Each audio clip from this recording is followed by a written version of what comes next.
자, 오늘은 새로운 주제로 시작을 합니다. 오늘부터 이제 교회에 대해서 이야기를 하는데요.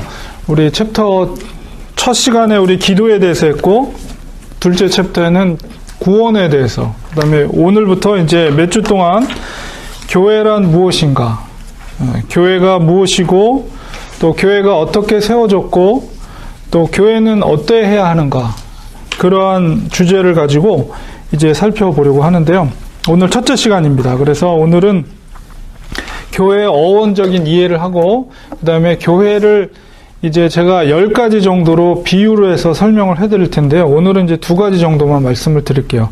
그래서 오늘은 이 정도 분량으로 말씀을 드리려고 합니다. 구원받은 성도는 은혜 안에서 자라야 하고, 또 잘 자라기 위해서는 좋은 환경과 그리고 좋은 교회가 필요합니다. 그래서 교회를 통해서 다른 성도들과 동화되어서 교제를 나누어야 합니다. 성도가 평생토록 주님을 섬기면서 살아야 할 공간이 바로 교회죠. 삶의 터전이 이 세상이라면 우리의 신앙의 터전은 바로 교회다. 이렇게 생각하면 됩니다. 성도는 교회를 통해서 신앙이 자라고, 교회를 통해서 또 하나님의 사랑을 표현하고, 또 교회를 통해서 복을 받게 됩니다. 그리고 교회를 통해서 우리가 하나님 앞에 섰을 때 상급을 받을 준비를 할 수가 있는 거죠. 그래서 오늘부터 이제 그 중요한 주제인 교회에 대해서 말씀을 드리려고 합니다. 그리고 첫 번째로 우리가 교회를 이해하는 데 있어서 성경적으로 교회에 대해서 어떻게 표현되어 있는지 어원적인 이해를 먼저 하려고 그러는데요. 1차적으로 교회다라고 하면은 죄악 가운데서 불러낸 성도들이 모인 구원의 공동체가 교회입니다.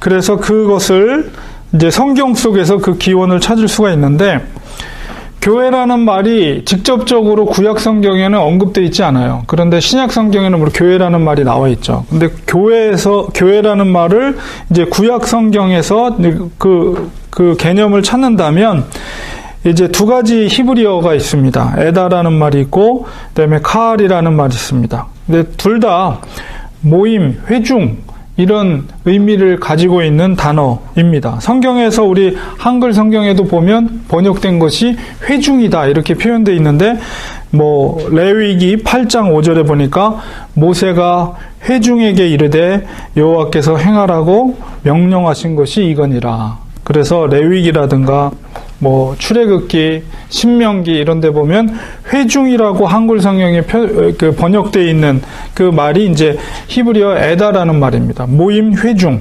바로 구약적인 교회 개념이 바로 그 에다, 회중이라는 말이고, 그 다음에 이제 카알이라는 히브리어를 썼는데, 카알이라는 말은 원형이 모으다, 소집하다라는 동사에서 나온 말입니다. 그래서 동일한 의미인데 공동체라는 의미를 갖고 있습니다. 레위기 8장 3절에 보면 온 회중은 에다고, 회방문에 모으라라고 했을 때 이 모으라라는 말이 카알이라는 말인데, 그 개념 속에서 이제 명사형으로 이제 공동체라는 의미가 있습니다. 그래서 에다나 카알이라는 구약 용어를 통해서 구약적으로 교회라는 개념이 바로 그런 말이다라는 것을 여러분이 이해하면 되고, 신약 성경에 와서 사도행전 7장 38절에 제가 인용했는데, 시내산에서 말하던 그 천사와 우리 조상들과 함께 광야 교회에 있었고, 또 살아있는 말씀을 받아 우리에게 주던 자가 이 사람이라. 이 말씀이 뭐냐면 스데반 집사님이 마지막 이제 죽음 앞에서 설교하는 내용 중에 이제 구약의 이야기를 쭉 하면서 나온 이야기거든요.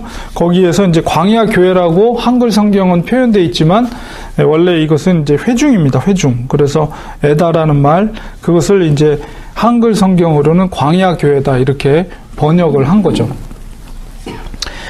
구약적인 용어는 이렇게 찾을 수가 있고요. 이 구약적인 용어를 헬라어 번역 성경, 구약 히브리어를 이제 70인역이라는 유명한 헬라어 성경이 있어요. 그러니까 헬라어라는 것은 그리스어잖아요. 그러니까 신약시대에 주로 썼던 그리스어를 헬라어라고 그러는데 신약 성경은 헬라어로 기록이 돼 있죠. 그래서 신약시대 이후에 이제 주로 이제 헬라어를 많이 썼기 때문에 그리스 언어를. 그래서 히브리어를 70여 명의 학자가 모여서 그 히브리어, 구약 히브리어 성경을 헬라어로 번역한 것을 보통 70인역이라고 그래요.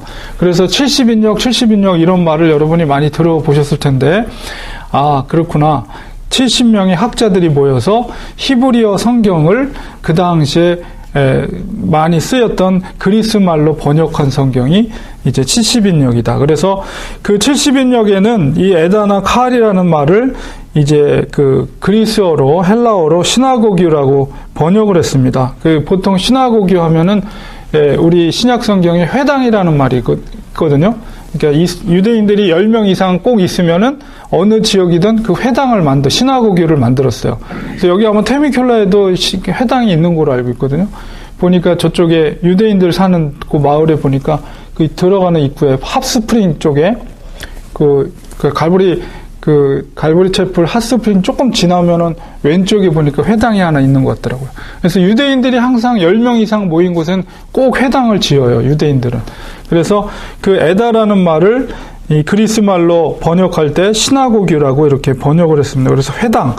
또 역시 이제 교회라는 것을 이제 신약적인 용어로 그렇게 했고, 그 다음에 가장 많이 신약 성경에서 쓰는 교회라고 번역된 표현은 에클레시아라는 말입니다. 그래서 에클레시아는 여러분이 많이 들어보셨을 거예요. 헬라어 에클레시아가 바로 교회입니다. 근데 에클레시아라는 말은 이제 에크가 밖으로라는 전치사의 의미를 갖고 있고요.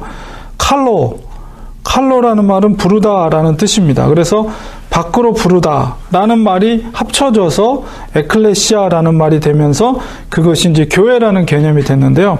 그 의미는 죄악에서 불러낸 무리라는 뜻입니다. 그래서 에클레시아, 교회는 죄악에서 불러낸 하나님의 공동체라는 의미를 갖고 있습니다. 그래서 그리스 말로 헬라어로 에클레시아.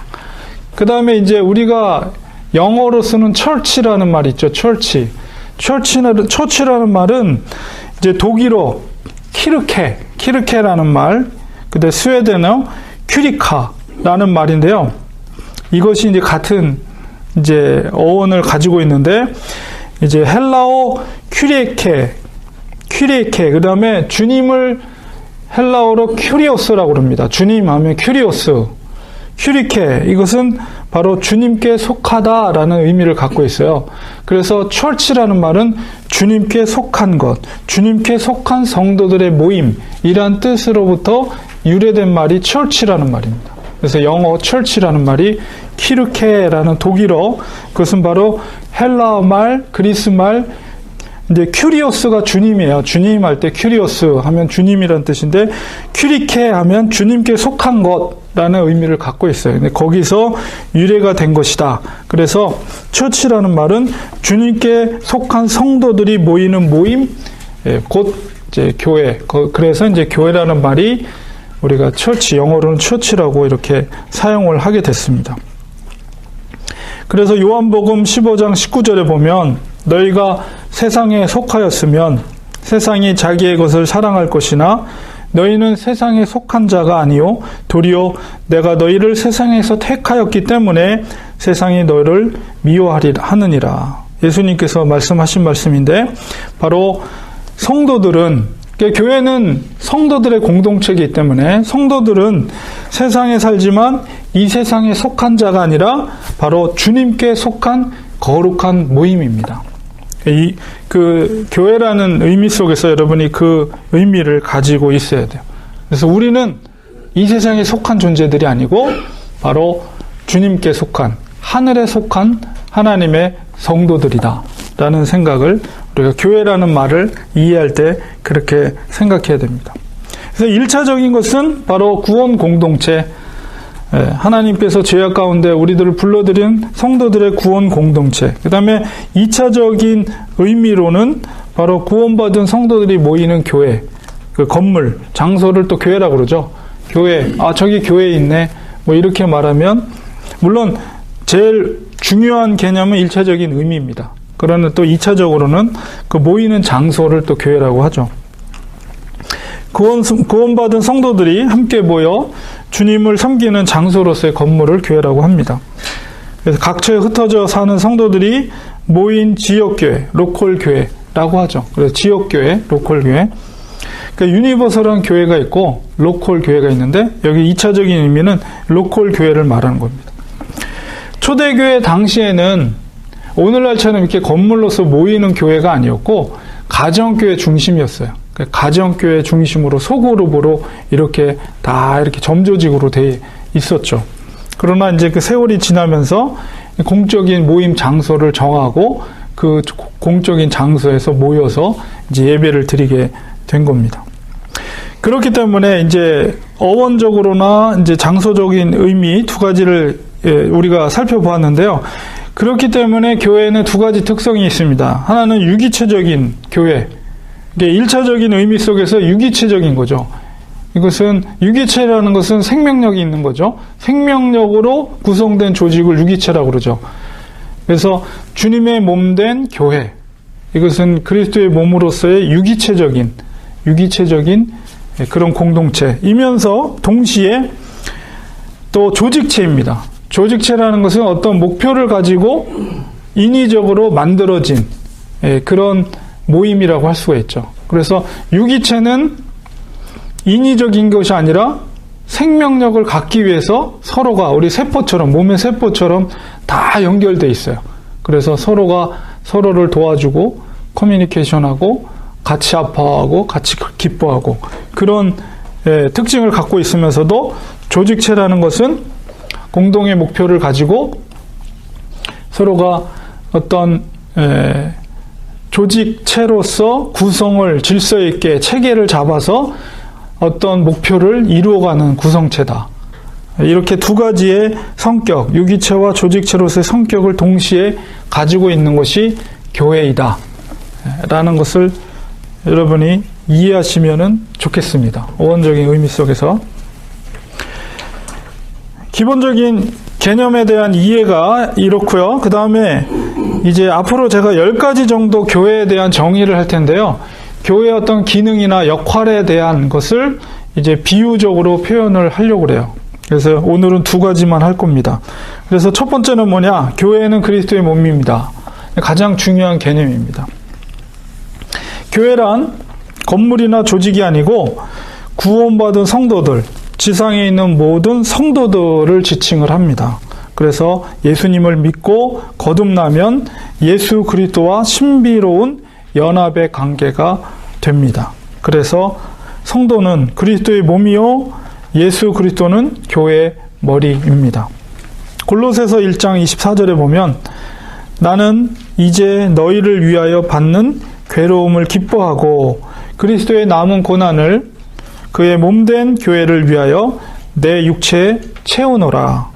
사도 바울이 그렇게 표현했습니다. 사도 바울은 여러 서신서에서 교회는 그리스도의 몸이다 이렇게 말합니다. 그러므로 성도들은 그리스도에게 속한 각각의 지체라고 말할 수가 있습니다. 우리 몸에는 여러 가지 지체들이 있습니다. 눈, 코, 귀, 손, 발, 눈에 보이는 이런 지체들도 있지만 우리 눈에 보이지 않는 내부의 심장이라든가 숨을 쉬는 폐라든가 여러 가지 위라든가 여러 가지 보이지 않는 기관들도 있죠. 그래서 우리 성도들은 각각의 몸의 지체라 이렇게 말할 수가 있습니다. 바울이 성도들을 핍박했을 때 사도행전 9장 4절 5절에 보니까 땅에 엎드려 들음에 처음에 이제 다메섹 도상에서 바울이 이제 예수님을 만나는 장면입니다. 소리가 있어 이르시되 사울아 사울아 내가 어찌하여 나를 박해하느냐 하시거늘 대답하되 주여 누구시오니까 이르시되 나는 내가 박해하는 예수라. 지금 이 상태는 예수님이 이미 부활 승천하신 상태거든요. 근데 사도 바울은 예수님을 믿는 사람들을 쫓아서 잡아가지고 옥에 가두던가 그런 박해를 하는 핍박을 하는 역할을 했습니다. 성도들을 핍박한 것을 예수님께서는 뭐라고 그러냐면 내가 박해하는 예수라 이렇게 말하고 있습니다. 그래서 바울이 성도들을 핍박했을 때 주님은 그 핍박이 주님 자신에게 한 것이다 이렇게 표현하는 것이죠. 구원받은 성도 개개인은 교회의 머리 대신 예수 그리스도에게 붙어있는 각 기관이며 지체이기 때문에 성도들을 핍박하는 것은 곧 주님을 핍박하는 것이다 이렇게 예수님께서 직접 말씀하십니다. 이 생각을 하면 우리가 성도들을 지키고 보호하는 것이 얼마나 중요한 것인가를 다시 한번 생각하게 되죠. 성도들을 핍박하는 것은 곧 주님의 몸된 교회를 핍박하는 것이요 주님을 핍박하는 것이다. 그러니까 우리가 다음 주 화요일 날 광고 드린 것처럼 이 땅에 이제 박해받는 핍박, 폭력으로 박해받는 사람들을 위한 기도회가 있어요. 여기서 기도회를 하는데 제가 그 주최하는 그 단체를 들어가서 홈페이지를 보니까 그러니까 이제 열악한 아프리카라든가 동남아 지역이라든가 이런 데 이제 어뷰즈 당하는 사람들, 어린아이들, 그다음에 여인들 이런 사람들 고통받거나 폭력에 노출되어 있는 사람들을 위해서 운영되는 단체더라고요. 거기서 와서 아마 기도회를 인도하는 것 같은데 안타깝게도 북한은 표시가 안 돼 있어요. 그래서 왜 북한이 표시가 안 돼 있는지 아마 그런 언론이 노출이 안 돼 있어 그런 건지 아니면 직접 거기 방문하기가 어려워서 그런 건지 어쨌든 조직이 굉장히 뭐 잘 돼 있어서 아마 직접 그 지역에 가서 그 사람들을 구출하기도 하고 여인들, 폭력받는 어린이들이라든가 이런들을 구출하기도 하고 그런 역할들을 하는 단체더라고요. 그래서 아마 그렇게 할 텐데 우리가 지금 이 시대를 살아가고 있지만 북한에 있는 지하교회 성도들은 저도 이제 2007년도에 동영상을 봤는데 북한 교회 성도들이더라고요. 그걸 어떻게 취재진에 의해서 그거를 찍어왔어요. 누군가가 찍어서 그거를 진짜로 거기 성도들이 예배드리는 장면을 봤는데 그 방 안에 있던 그 김일성 사진, 김정일 사진을 탁 내려놓고 예배드릴 땐 그걸 떼더라고요. 떼서 얼굴을 바닥에다 내려놓고 거기서 예배를 드리는데 뭐 작은 소리로 예배를 드리죠.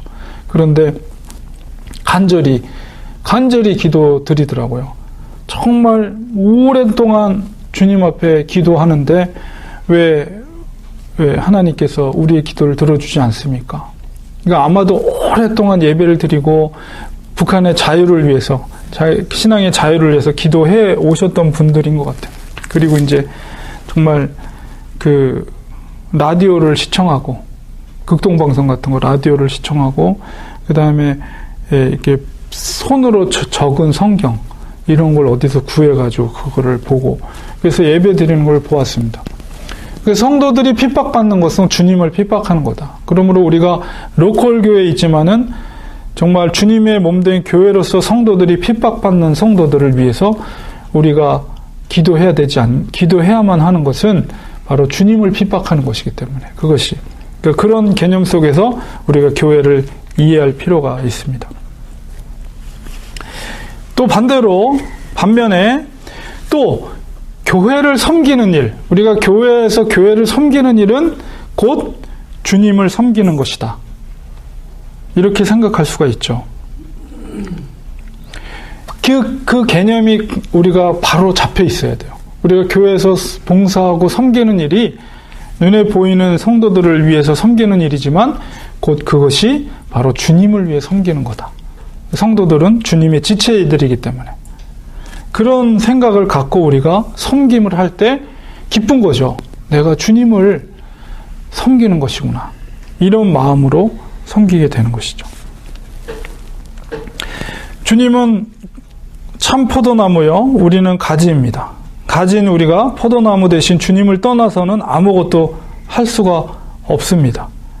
요한복음 15장 5절에 나는 포도나무요, 너희는 가지라. 그가 내 안에, 내가 그 안에 거하면 사람이 열매를 많이 맺나니 나를 떠나서는 너희가 아무것도 할 수 없습니다. 우리가 교회를 떠나서는 우리의 신앙을 유지할 수가 없습니다. 잘못된 가르침을 하는 사람들은 무교회주의자들이 있어요. 교회가 필요 없다. 집에서도 성경 보고 예배 드리고 기도 생활하면 교회를 안 다녀도 상관이 없다라고 가르치는 잘못된 사람들이 있는데 그건 절대 잘못된 겁니다. 그래서 가난한 성도가 많다 그러죠. 교회 안 나가는 성도들. 그 문제가 심각한 거예요. 근데 물론 이제 뭐 이 지역에 어떤 내가 다닐 만한 교회, 정말 속할 만한 교회가 없다. 그래서 교회를 안 다닌다. 이렇게 생각하는 사람들이 있다면 그거는 잘못된 거예요. 잘못된 거예요. 오늘 주님께서도 말씀하시죠. 교회란 무엇인가? 라고 그리스도의 몸이라고 그랬어요. 어떻게 머리 대신 그리스도의 지체로서 떨어져서 어떻게 혼자서 살 수 있겠어요? 절대 그럴 수 없는 거예요. 우리가 교회의 지체로서 또 그리스도의 몸으로서는 절대 교회와 함께 일을 해야 되고 교회 안에 붙어 있어야만이 머리 대신, 교회 머리 대신 그리스도를 통해서 양분을 공급받고 뜻을 공급받고 그래서 성장하고 주님의 일을 같이 하는 거죠. 그렇기 때문에 반드시 교회를 정해서 기도하는 마음으로 교회를 정해서 교회 안에서 주님의 일을 해 나가야 된다는 것입니다. 성도들은 모두 주님의 몸된 교회의 지체이므로 또한 마땅히 공동체 의식을 가져야 합니다. 고린도전서 12장 26절 27절 만일 한 지체가 고통을 받으면 모든 지체가 함께 고통을 받고 한 지체가 영광을 얻으면 모든 지체가 함께 즐거워하느니라. 너희는 그리스도의 몸이요 지체의 각 부분이라. 기능과 은사는 다르죠. 우리 지체들의 역할이 달라요. 팔과 발과 입과 눈과 코가 각각의 기능이 다른 것처럼 우리 성도들 각각의 기능이 달라요. 하나님이 다 필요에 맞게 은사를 주셨어요. 그 은사를 몸이 건강할 수 있도록 서로가 서로를 위해서 도와주고 또 하나 되는 공동체 의식을 가져야 합니다. 모든 지체가 함께 한 지체가 고통을 받으면 모든 지체가 함께 고통을 받고 한 지체가 영광을 얻으면 모든 지체도 함께 즐거워하는 것이죠. 우리가 이런 교회로서의 지체의 개념, 첫 번째 정의는 교회는 그리스도의 몸이다. 그 개념 속에는 이렇게 여러 가지 의미들이 담겨져 있는 거죠. 그래서 그 생각을 우리가 마음판에 탁 새길 때 올바른 이거 하나만 우리가 바로 정립해도 교회에 대한 올바른 교회론을 정립할 수가 있는 거예요. 그리고 신앙생활을 할 때 이 교회론을 중심으로 해서 우리가 신앙생활을 할 때 지치지 않고 또 힘들지 않고 기쁘게 즐거움으로 교회를 섬길 수가 있는 것입니다. 두 번째 정의는 뭐냐면 교회는 성도들이 생활하는 가정입니다. 교회는 하나님의 자녀가 거하는 가정이요 하나님의 집입니다. 예수 그리스도를 마음에 영접하면 하나님의 자녀가 되는 권세를 주셨습니다. 요한복음 1장 12절에 교회는 하나님의 자녀들이 생활하는 하나님의 집입니다. 사도 바울도 디모데전서 3장 15절에 만일 내가 지체하면 너로 하여금 하나님의 집에서 어떻게 행하여야 할지를 알게 하려 함이니 이 집은 살아계신 하나님의 교회요 진리의 기둥과 진리의 터니라. 교회를 통해서 하나님의 집이다 이렇게 가르치고 있죠.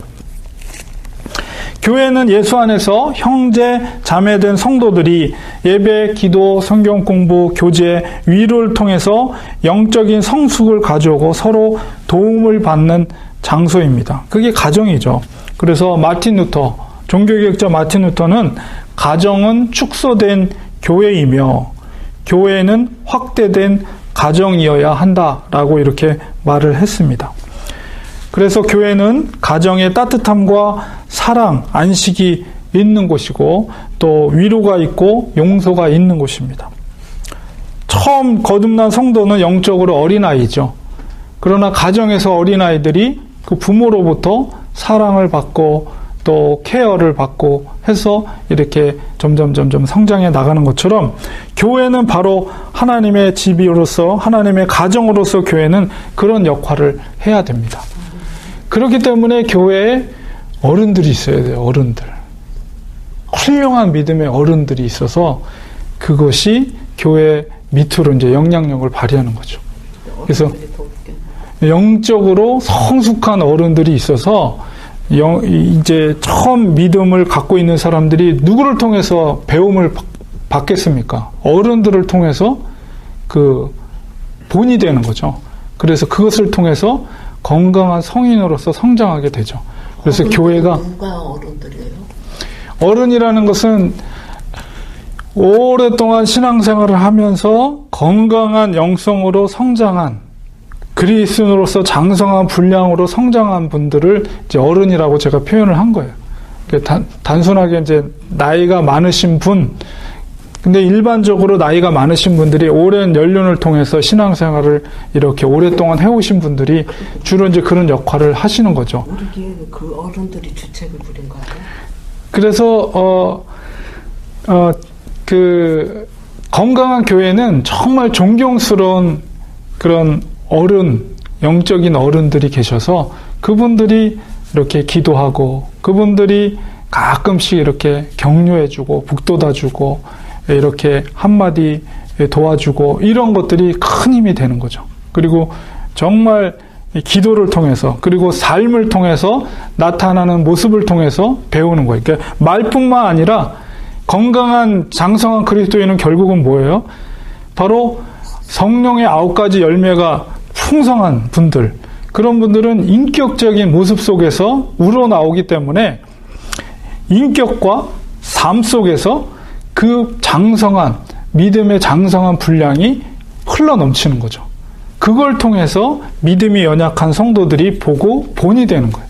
그리고 그 교회가 이제 근간이 그런 분들을 통해서 아름다운 교회, 흔들림이 없는 교회로 세워지는 거죠.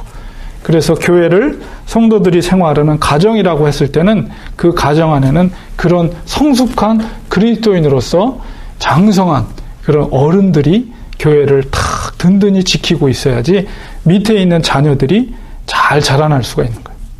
근데 그 부모가 엉망이면 자녀들도 엉망일 수밖에 없죠. 물론 다 그런 건 아니지만 부모가 자녀들을 제대로 가르치지 않고 본이 안 되면 자녀들이 잘못될 가능성이 훨씬 많죠. 그러나 건강한 영성을 가지고 있는 부모가 있으면 자녀들이 잘 자라나게 돼 있어요. 사랑을 받고 충분히 사랑을 받고 양육을 받고 교육을 받고 이렇게 하면 잘 자라는 것처럼 교회를 우리가 성도들이 생활하는 가정이다 이렇게 비유됐을 때는 바로 그런 영적인 원리들이 작용을 합니다. 그래서 우리 교회는 정말 훌륭한 어른들이 계셔서 어떤 사람들이 연약한 성도들이 왔을 때도 그 영향력 아래에서 교회가 흔들림 없이 건강하게 자라날 수 있는 그런 교회, 그런 교회를 우리가 희망을 하는 것입니다. 기도하겠습니다.